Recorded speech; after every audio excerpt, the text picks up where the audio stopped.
What defines a hero? Is it capes? Oh my god, it's so cute! What? This is so adorable. I'm crying. Thanks for being a hero among us.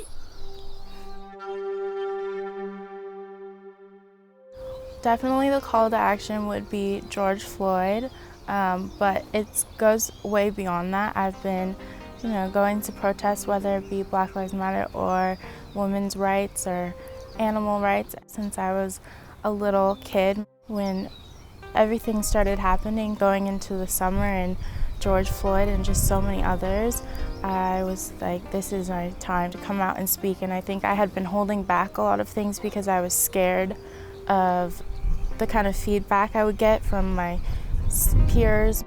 In the beginning, it was a lot of me online expressing my own words and putting that out there onto social media. Somebody had come to me who wanted to get involved but didn't quite feel comfortable as a white person leading it, and wanted more people of color and Black people's voices to be heard. And so I said, hey, I would really like to help you. And we all came together. We had 3 days to plan this because the date had already gone out. And so that's when I started planning my first protest, and it was a whole bunch of emotions. One of the scariest things I've ever done. I got to see so many people, and it was overwhelming, the amount of love and support that came out that day. From that, I got people coming up to me, being like, hey, let's do this, let's do that, and I was just rolling with it. This was my time to shine. There are gonna be people that are gonna hate, but at the end of the day, it doesn't matter, because I felt so kind of oppressed for so long. I see it in families with young kids who are kids of color or Black kids. Between me and my friends, we hold a lot of it in. There is a lot of racism happening here. There was a city council member who said, oh, there's not racism in Sebastopol, and it's like, are you sure? Because last time I checked, there definitely was.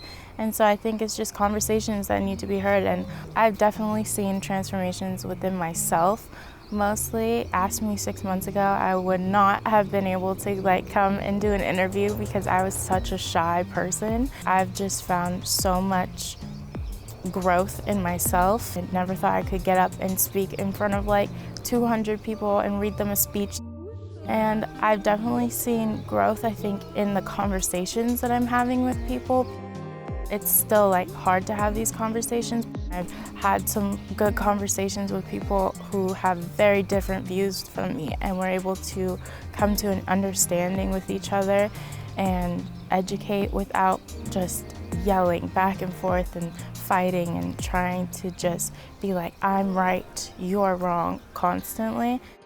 At the protest that I planned, I had this father come up to me and say, thank you for doing this. It's really important for my daughter to see that there are people who look like her that are standing up for themselves and coming out.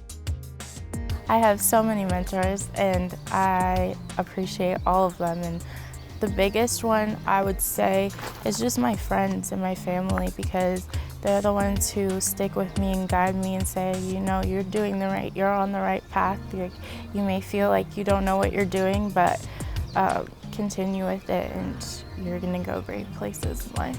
If I could leave the world with anything, I would say do what you believe in, fight for what you believe in, make sure you're not hurting other people, but just really stick with it. And if people have negative things to say, that's on them, that's not on you, and you keep fighting for everything that you want in life, and you'll get there eventually.